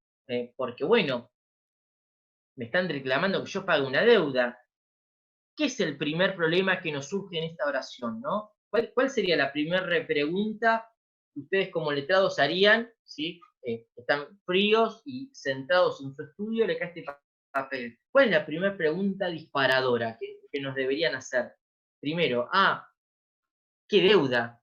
¿Sí? B, ¿sobre qué la deuda? ¿Sí? C, ¿en qué periodo esa deuda? D, ¿cuál es la morosidad? Fíjense que hay un montón de detalles que a nosotros no nos cuentan. ¿Por qué? Porque muchas veces esa deuda ha sido extinta, ha sido pagada, esa deuda ha prescripto, pero sí hay gente que se aprovecha del estado de indefensión de los consumidores. Entonces, tengamos mucho ojo a la hora cuando analicemos, ¿sí?, estos tipos de pedidos. Fíjense que siempre el pedido de pago tiene que ser preciso. Hacen la gran, si pasa, exactamente, muchos hacen la que si pasa, pasa, ya está. Y se otorga un libre deuda, o generalmente tampoco se otorga un libre deuda, pero si pasa, pasa. Y también van a ver que es una particularidad de esto, que dicen que la deuda asciende a, no sé, 200.000 pesos, pero que si paga hoy, tiene que pagar solamente 20.000. ¿No es extraño? ¿Sí? Citando un poco a Shakespeare, algo huele mal en Dinamarca, ¿no les parece? Entonces, estas cuestiones, ¿sí?, tienen que ser tomadas muy en cuenta y sepan que hay herramientas para defender a los consumidores, ¿sí? Yo les voy a pasar la cartita mágica, a mí me soluciona siempre la vida, el consumidor queda contento y bueno, obviamente cualquier aumento de nuestro patrimonio en estas épocas de crisis me parece que viene bien, ¿no? ¿Sí? Así que después yo se las voy a pasar. Bien, entonces fíjense cómo es la afectación del consentimiento, los diferentes estadios que se puede dar. A ver, acá Néstor dice, pasa mucho con los reclamos de deudas de entidades bancarias cedidas después de varios años con la duda de quién está justamente reclamando y quién se le paga. Exactamente. A mí me ha pasado y yo me he divertido mucho en una tarde que no tenía nada que hacer. Les cuento. Un amigo viene con el caso de mi semejante reclamando una deuda bancaria. Bueno, ¿y de qué época? Del 2003. ¿Cómo del 2003? Del 2003, del 2003. Y me dicen que ahora, si no pago, equivale a una barbaridad de plata, pero que puedo pagar un poquito. Pero que me dicen que mañana me van a embargar. Bueno, si te van a embargar, uno supone, hay un proceso judicial. O sea, no tenía nada que hacer esa tarde. Les juro que no tenía nada para hacer. Hacía calor, febrero, imagínense, nada, no había nada para hacer. Llamé al estudio y le digo, bueno, hola, ¿qué tal? Y se pasa por el damnificado. Cuénteme, ¿no? Me van a embargar. ¿En qué juzgado tramita? No, no le puedo decir, le dicen primero. Mirá vos, no me pueden decir. Y bueno, pero si me van a embargar, debe haber un proceso abierto. Yo debería pagar en el marco de este proceso. Sí, pero no. Si usted me paga a mí, nos olvidamos de ese proceso. A la miércoles, o sea, ¿qué facultades que tiene este sujeto? O sea, no, es increíble esto. Entonces, es todo un engaño, ¿sí? Para que el consumidor pague y termina pasando lo que acá decía, si pasa, pasa. Entonces, traten de desenmascarar estos engaños y cuando ustedes realizan las preguntas de rigor, se van a dar cuenta de que no hay mucho donde agarrarse. Si pasa, pasa, si pueden cobrarle, le cobran, ¿sí? Obviamente que yo puedo accionar por daños y perjuicios, porque este comportamiento es totalmente abusivo, ¿sí?, totalmente doloso y totalmente con un fin de crear un perjuicio al consumidor, ¿sí? Y no hay recomendación respaldatoria. Me hizo acordar, yo les pedí el poder, ¿sí? Bueno, mostrame el poder del banco, ¿no? Porque yo quiero estar seguro, les repito, no tenía nada que hacer esa tarde. Yo quiero estar seguro de lo que estoy pagando. Y me pasan un poder todo raspado, con enmendaduras, tachaduras, todo lo que vimos en CV 1 sobre documento público, ¿sí? Todo eso lo hacían mal. Es un desastre todo. Entonces, traten de darle contención a sus clientes y decirle, bueno, vamos a ver esto con más detalle. Así que bueno, ahí dice Verónica, tuvo un cliente con una hipoteca que entregó débito en pago y años lo persiguió otro. Banco que compró cartera de morosos. ¿Hay alguna normativa en la emergencia actual de la suspensión de pago de los planes de ahorro? Néstor, hay planes de ahorro. Yo he tenido varias consultas. Fíjense que los planes de ahorro, pero atados solamente con el índice UVA, ahí vamos a tener, ¿sí?, una suspensión de pagos, pero en los otros no hay nada. Así que lo que yo te recomiendo, Néstor, si tu cliente tiene algún conflicto a la hora de pago, lo que yo te recomiendo es que abras una mediación. Yo sé que hoy por hoy la mayoría de las OMIC o muchas OMIC no están funcionando y las mediaciones La mediación prejudicial hoy por hoy recién está empezando a caminar, pero aprovechando obviamente la virtualidad, podrías plantear ese reclamo vía el COPREC, ¿sí? Sin perjuicio de que la resolución que te dé el COPREC sea positiva, sea negativa, si no llegas a un acuerdo, te va a permitir abrir una instancia en CAVA, pero por lo menos quizás, ¿sí? Realizando ese tiro de gracia, para que le solucionás tu conflicto a tu cliente, ¿sí? Y todos felices. Pero si no te va, si te va mal, es decir, que no llegás al punto que vos querés, vos podés abrir después la instancia en provincia, eso no tiene nada que ver, ¿sí? Por lo menos es el planteo que yo estoy utilizando en la mayoría de los clientes que estoy teniendo, ¿sí? La verdad que el COPREC está funcionando bien y me está salvando de muchos apuros. Todos los reclamos aéreos que están ocurriendo, por lo menos dentro de quizás el marco de la provincia de Buenos Aires, se están materializando vía el COPREC, ¿sí? Ya después, cada provincia, cómo está funcionando, por ahí me es un poco ajeno, ¿no? Pero bueno, es un tip que les puedo pasar. Y también sepan, ya hablando por ahí un poquito de deuda, pero nos dedicamos un tema, ustedes sepan que le pueden pedir un informe de libre deuda a las entidades de información de deuda, Veraz, Gnosis, etcétera, gratis. Creo que es uno al año o uno cada 6 meses, no recuerdo, pero ustedes lo pueden hacer, ¿sí? Así que sépanlo, porque está bueno. Y también uno por ahí en lo que es, para salir del Veraz, uno muchas veces utiliza la vía, obviamente, la vía legal, ¿no? Entrar con las cartas documentos al Veraz, que va y que viene, pero muchas entidades tienen un sistema de resolución mucho más expedito, que es interno. Usted informa con unos intercambios de correo, ustedes lo chequean y le dan el libre deuda y sale del Veraz. Así que investiguenlo y de paso también se ahorran los famosos costos operativos que son las cartas documentos, ¿sí? Bien, anual, ahí dice Claudia, muchas gracias. Entonces, ya fijamos que dentro, ¿sí?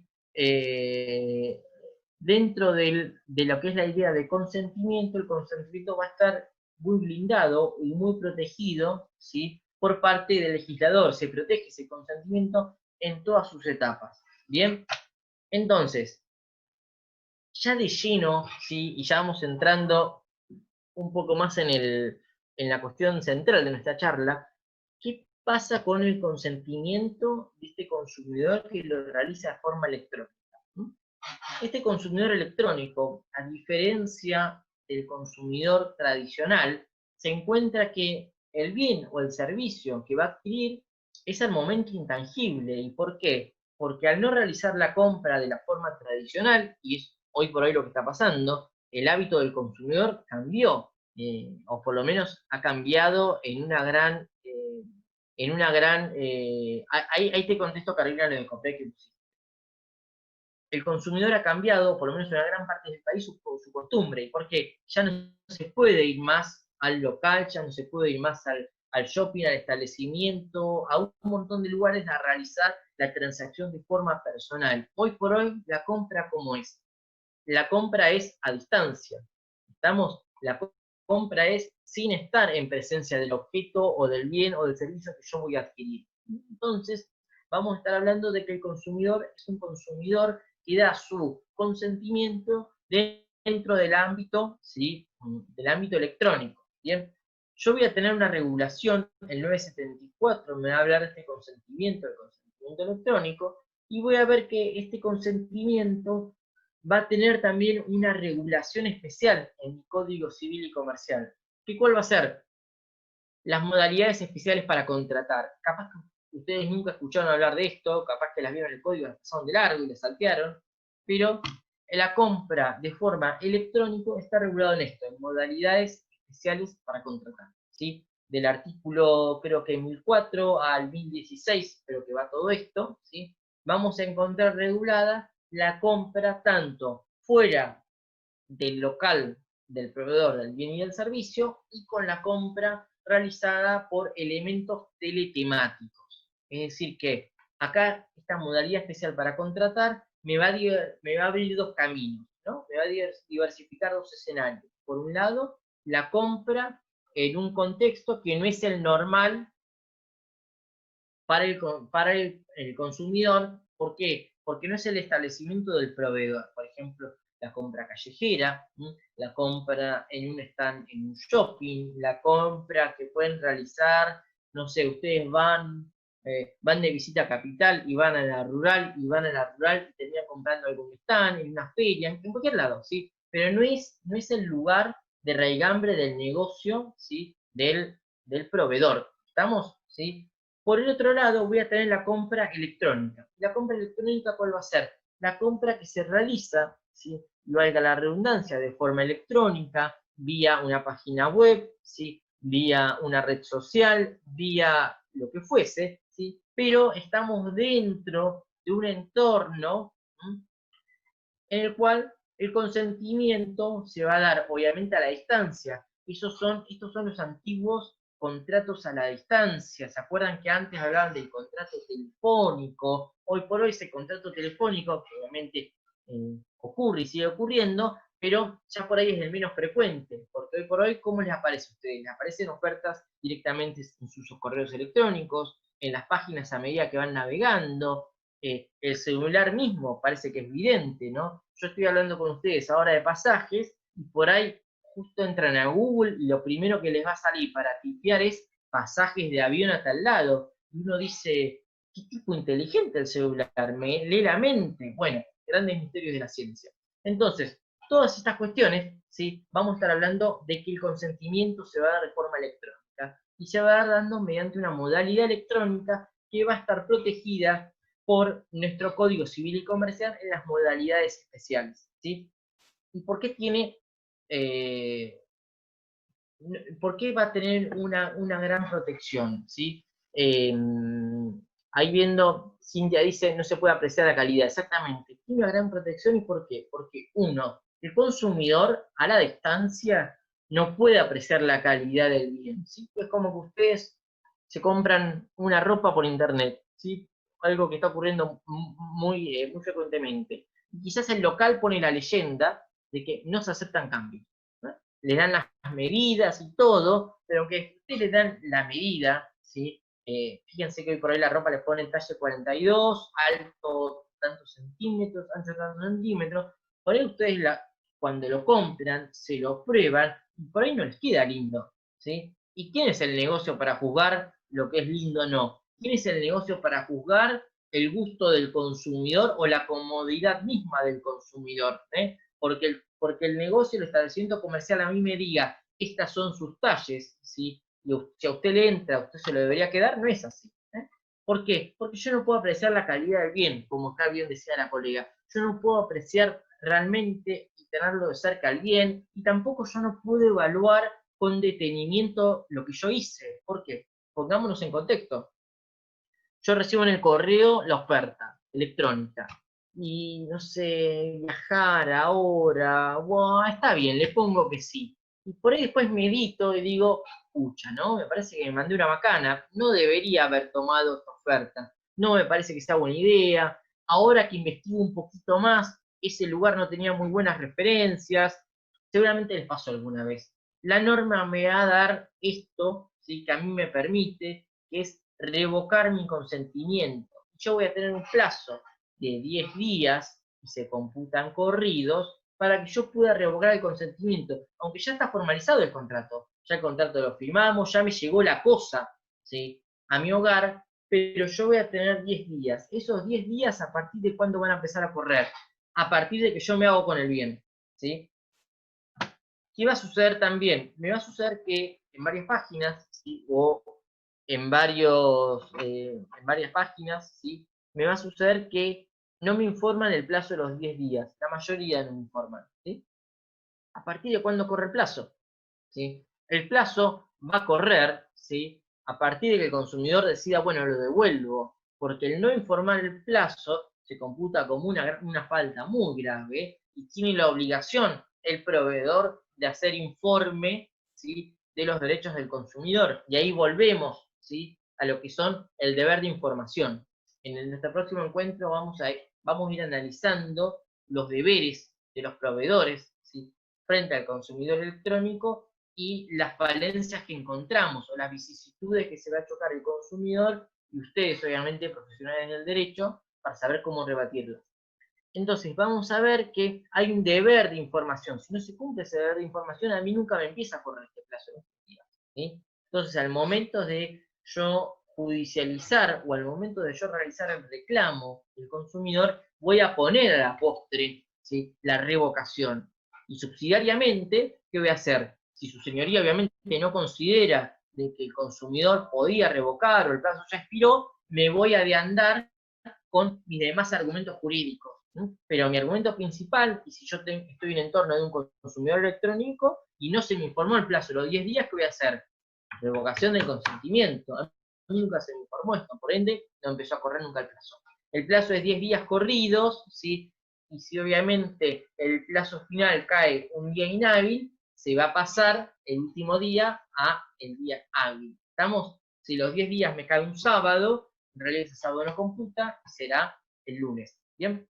Entonces, en estos 10 días, desde la entrega de la cosa, porque si no sería desventajoso, ¿no? Piensen ustedes, si el plazo me empieza a correr a partir de la compra, fíjense que entre la compra y la cuestión logística de la entrega hay como un mar de pensamientos, hay un montón de tiempo en el medio, ¿sí? Va a pasar ahora, fíjense que cualquier compra que realizan no se cumple el plazo, ¿sí? Y vamos a ver que el no cumplimiento del plazo de entrega también va a ser una causal para yo revocar mi consentimiento, pero lo vamos a ver la clase próxima. Entonces, es desde la entrega, ¿sí? ¿Y cómo se perfecciona esa revocación para que sea válida? ¿Cómo se perfecciona? A mí me llega la cosa, ¿sí? No me gusta, no me parece que cumpla con los requisitos que yo requiero, ¿sí? Lo que fuese, se lo manifiesto. ¿Y cómo se lo manifiesto? Es la gran pregunta. ¿Le tengo que mandar una carta documento? No, no le tengo que mandar una carta documento. Así que no entremos en gastos. ¿Mm? ¿Cómo le manifiesto esto? De la misma forma que yo lo compré por correo electrónico, llamada por teléfono, lo que fuese, le digo, che, revoco esto, ¿sí? Porque a mí no me sirve. Pum, dalo de baja, venilo a buscar. ¿Qué va a suceder? En el mejor de los mundos, el proveedor que me dice, tiene usted razón, dama caballero, vamos a anular esta relación jurídica. Y ahí se sienten que este curso valió la pena y que dicen, bueno, escuchar a este hombre 1 hora y media, de algo me dio de resultado, ¿no? Pero ¿qué puede pasar? ¿Sí? Pequeños detalles, ¿sí? Porque vieron que el cuento nunca tiene final feliz. ¿No les pasa que tienen en sus hogares, y seguramente me atrevo a decirlo, alguno debe tener, que tienen por ahí routers o modems de tiempos ancestrales de prestadores de servicios de internet que nunca los buscaron? ¿Alguno le pasó o soy el único que le pasa? Porque capaz que es al único que le pasa. Sí, sí, fíjense que van a tener teléfonos, cosas viejas, hasta capaz de Entel, ¿sí? Arrumbados en sus casas que alguna vez le dijeron, ¿sí?, al prestador de servicios que lo venga a buscar. Y también va a pasar que pasan X años y una llamada misteriosa cae a su teléfono, ¿no? Y ustedes dicen, un cliente, qué suerte. No, es una compañía que le dice, fulano de tal, sí, le vamos a pasar a buscar el módem. Ustedes hacen un ejercicio mental, ¿sí?, dentro de la biblioteca de saberes de su cabeza, y buscando módem, ¿qué módem?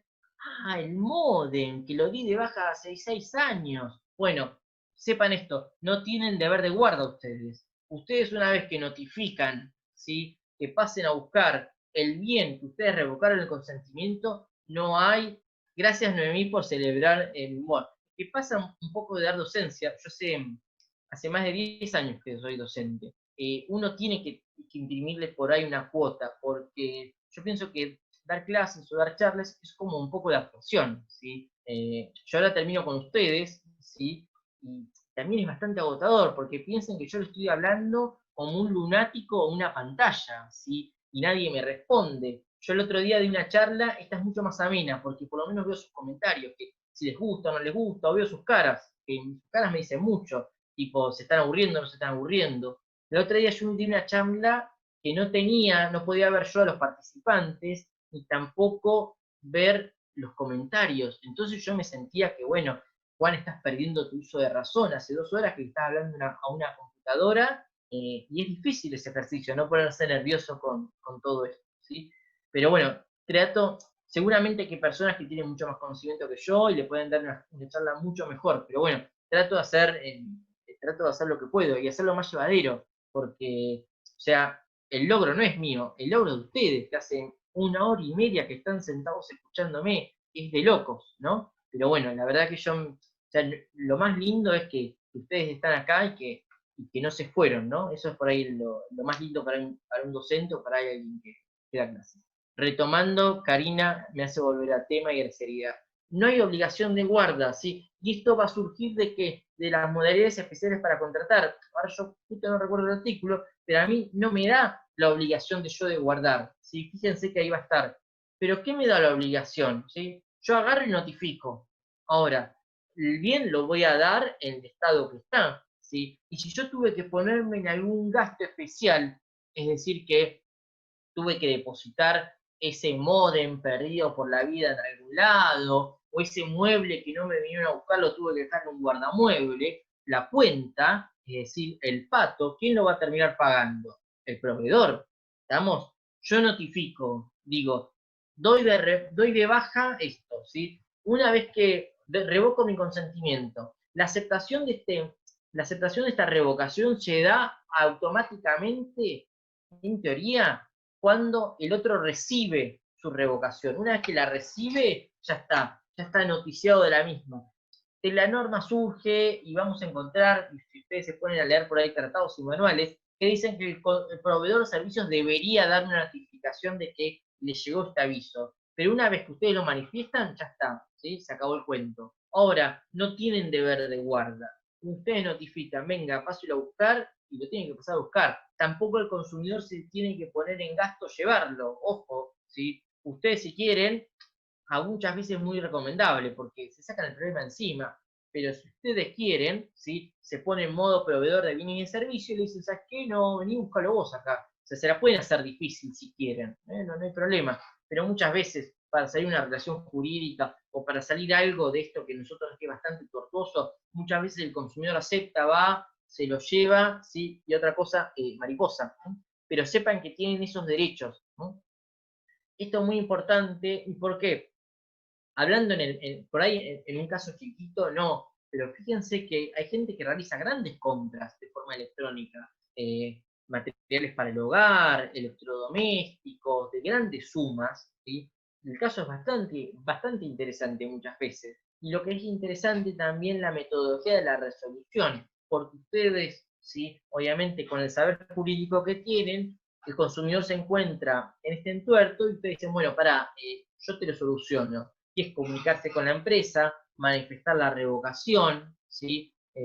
A lo sumo quizás ir a una mediación, pero en mayor medida esto se resuelve. Pero el saber resolverlo es saber, ¿sí? Entender nuestro código civil y comercial, o saber comprenderlo. O sea, este conocimiento vale. ¿Estamos?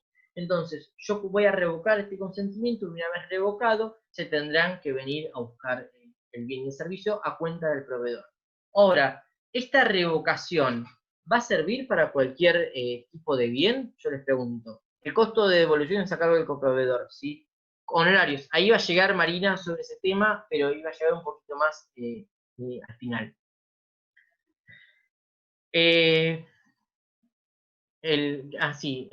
La devolución. Entonces, esta devolución, ¿sí?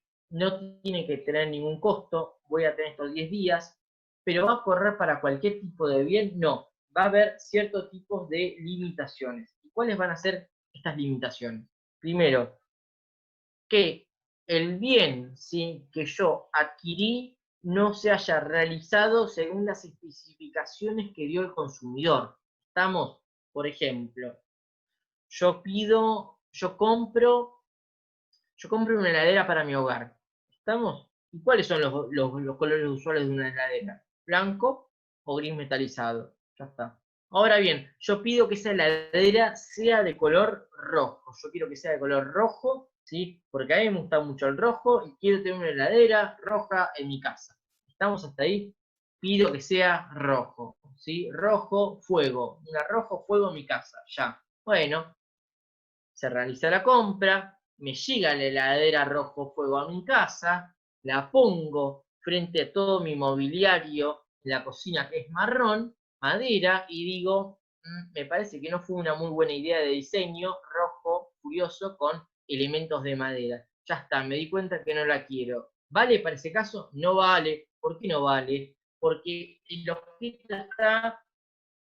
objeto está customizado, es decir, el objeto está hecho a imagen y semejanza de los pedidos del consumidor. Entonces, cuando el objeto sale, ¿sí?, de la normalidad que se ofrece, ¿sí?, vamos a estar hablando que el objeto está personalizado por los gustos del consumidor. Entonces, en esa inteligencia de las cosas, un bien. Ahí vamos, ahí el tema de las tortas, ¿sí? Ya se está acercando las 5 de la tarde y es un buen horario para ir a merendar. Vamos a ver que el bien de tipo personalizado, ¿sí?, no va a ser pasible de una revocación, porque ese bien no va a ser para otro consumidor.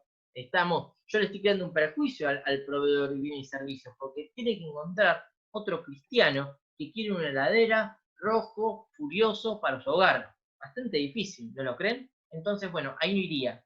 ¿Qué más no irían? En los bienes de tipo consumibles, pero en el estricto sentido de que su consumo es inmediato. Una torta, ¿no? Por ejemplo, pido un catering para una fiesta. Hago pasar los 10 días, o 9 días y medio, y a los 9 días le digo, che, la verdad, lo pensé bien, pero no me parece que sea adecuado los sanguchitos de miga y la pata de cordero que trajiste para el ágape que yo iba a realizar. Te lo devuelvo.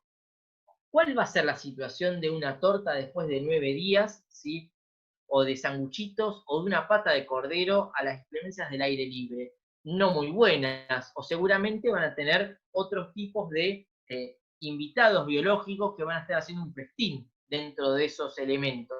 Entonces, no sería viable. También voy a estar creando un perjuicio. Y por último, ¿sí?, cortinas también. En cambio, las cortinas, ojo, ahí hay que hablarlo con pinza, porque si el proveedor de servicios me ofrece diferentes tipos de medidas, ¿no?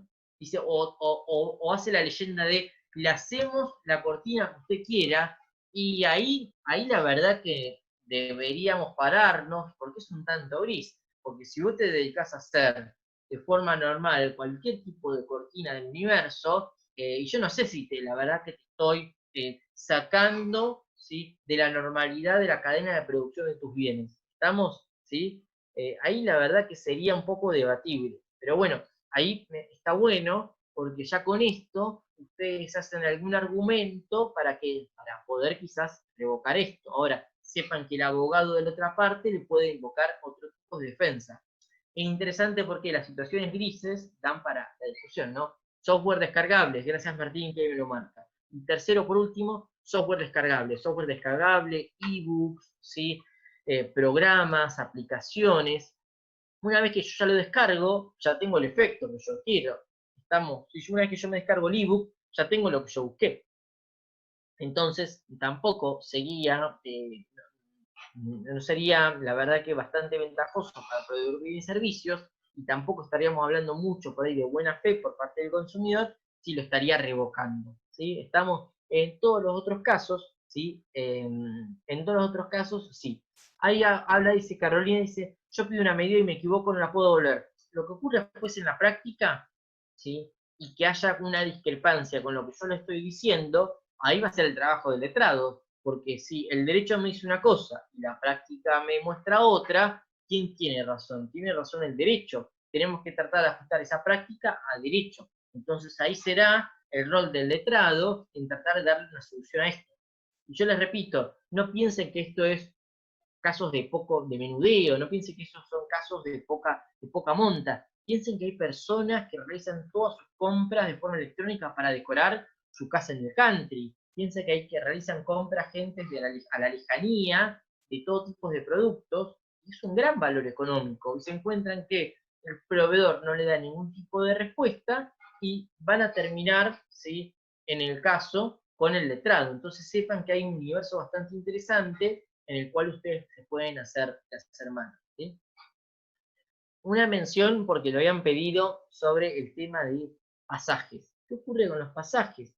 Porque el pasaje, si seguimos todo lo que yo les dije, es una compra electrónica, ¿sí? Porque el pasaje ustedes lo pueden comprar de dos formas, ¿sí? la tradicional, ¿sí? Casi romántica, de ir a la línea aérea, sentarse y comprarlo, ¿sí? Frente a un ser humano que se los vende y les aconseja, ir a una agencia de turismo, que quizás esto ocurre mucho cuando más nos alejamos por ahí de la capital, ¿sí? En las provincias ocurre mucho, en las ciudades ocurre mucho, que existen las agencias de turismo y que tienen un montón de renombre, seguramente en sus ciudades, en sus pueblos, que organizan viajes de egresados, que están hace 1800 años y seguramente hasta organizaron el viaje de egresados de más de uno de ustedes aquí presentes. En esas situaciones, cuando se realiza, ¿sí? En ese ámbito, yo no voy a estar hablando del arrepentimiento. ¿Y por qué? Porque no estoy dentro, ¿sí? De lo que es el consumidor de tipo electrónico. Ahora bien, cuando se realiza de forma electrónica, la compra de un pasaje, ¿sí? O la compra de un paquete turístico, o la compra de un hotel, va a estar protegido por el paraguas de los 10 días, ¿sí? Ahora yo le pregunto a ustedes, y vamos a ver el desfasaje de derecho y realidad. Si ustedes quisieran dar de baja un pasaje dentro de ese paraguas de los 10 días, ¿es posible? ¿O tiene algún tipo de consecuencia? Yo les pregunto, ¿qué sucede? ¿Qué puede llegar a ocurrir en estos casos? ¿Mm? ¿Qué ocurre? ¿Qué nos dice la realidad a todo esto? Gastos administrativos, impuestos, vamos a ver imposibilidades. Todas estas cuestiones sí son contrarias a la norma. ¿Y por qué? Porque la norma es clara. Yo tengo 10 días para revocar mi consentimiento. Y esos 10 días les tengo que dar uso. Ahora, ¿qué pasa? Volvemos, ¿sí? Volvemos a quizás a cosas que vimos cuando nosotros arrancamos la carrera en teoría general del derecho, el costo de oportunidad de violar la norma. ¿Qué hace el proveedor de bienes y servicios? Evalúa y ¿qué dice? ¿Qué me conviene más? ¿Responder a los reclamos de los consumidores, ¿sí? Y respetar la norma o violentar la norma y no dar devoluciones a los 10 días? ¿Qué me sale más barato? Bueno, sabemos la respuesta nosotros, ¿sí? Pero a la hora de esgrimir ese derecho, sepan que tienen esa herramienta, ¿sí? Que van a estar cubiertos por esto, lo podrían realizar, ¿sí? Después las modalidades que el proveedor de bienes y servicios termine dándoles, o las facilidades que le da el consumidor, va a variar seguramente en cada caso. Pero en el caso de hoteles, revocar desde que el abono o desde que se tomó el servicio. Es indiferente, esta revocación se da, y quiero que se lo graben a fuego, se da no en una etapa precontractual, chicos, esto se da en una etapa ya con el contrato firmado, cerrado y pagado, ¿sí? O ya en unas vías de estar pagándose, ¿sí? Ya el contrato está cerrado, ya está firmado, hay consentimiento. Por eso nosotros hablamos de la idea de la revocación, ¿sí? Acuérdense que revocación, rescisión y resolución, más allá que son actos jurídicos extintivos todos, se van a utilizar para diferentes tipos de contratos.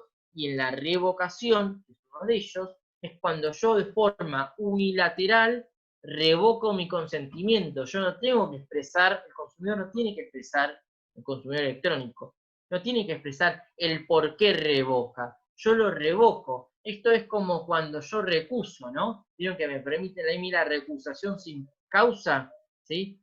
En realidad hay una causa, porque todo hecho tiene una causa, pero yo no la expreso. Acá es lo mismo. ¿La revocación tendrá algún sentido? O sea, ¿tiene alguna causa que lo fundamenta? Claro que sí, pero yo lo revoco. Bien, ahora bien, ahí Martín aclara.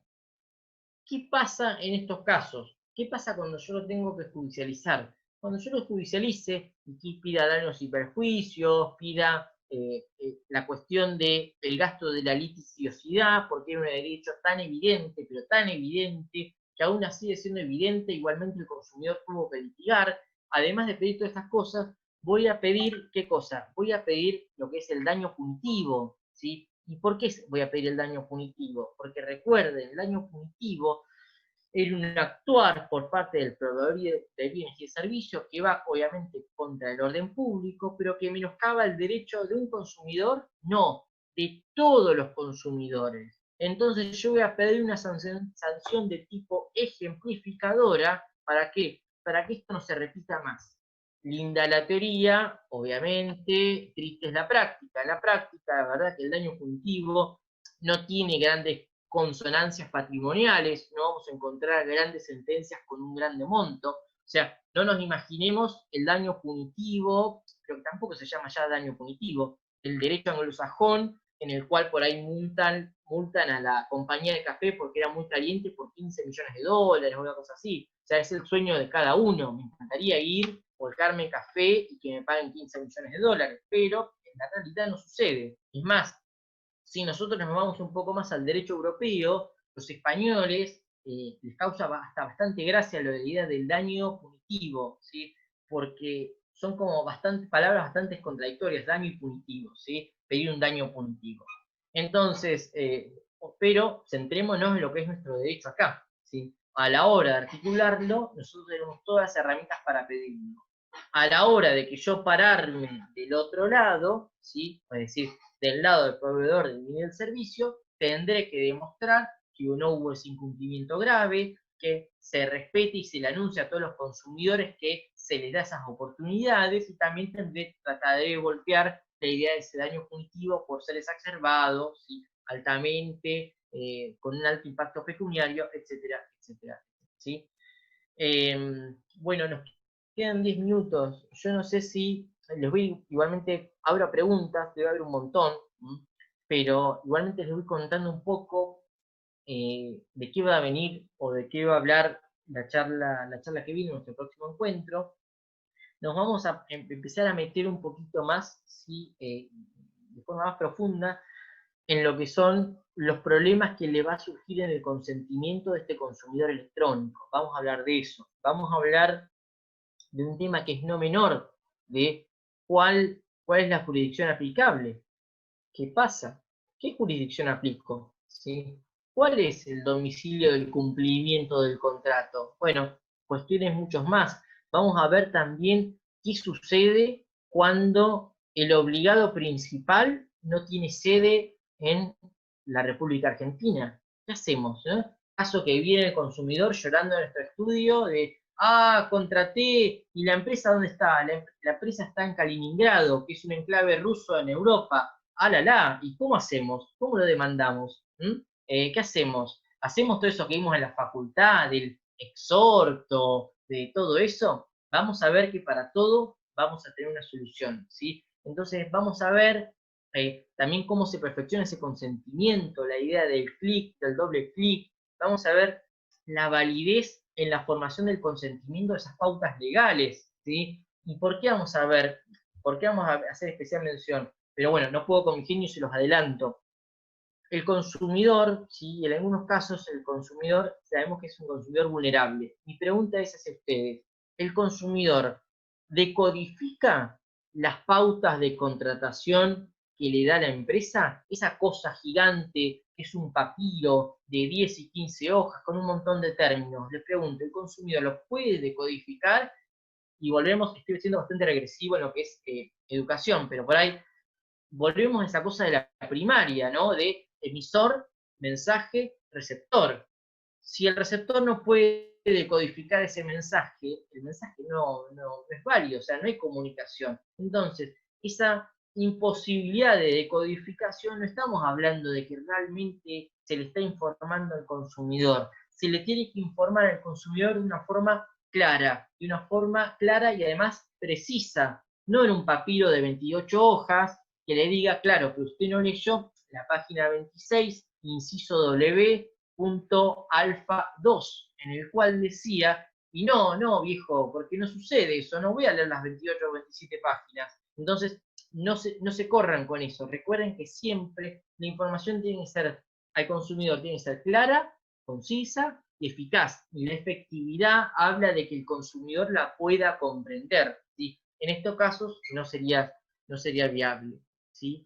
Entonces, vamos a ver eso y vamos a ver también que estos contratos electrónicos se manifiestan dentro de lo que es el ámbito, como dijimos, del contrato de adhesión. Y vamos a ver las inclemencias de estos contratos de adhesión frente a los consumidores y vamos a ver cuáles son los elementos, obviamente, que podemos utilizar, ¿sí? Así que bueno, una cosita más, yo les quería nombrar, vuelvo un poquito por ahí con temas mucho más atrás, el tema de la persona jurídica como consumidor es un tema por ahí bastante controvertido y da para bastantes tipos de opiniones. Yo les pido, y si no lo encuentran, también se los voy a tratar de hacer llegar, pero hay un fallo que es muy bueno, el fallo Artemis Construcciones, ¿sí? Artemis Construcciones me va a hablar de una persona jurídica como consumidor, ¿sí?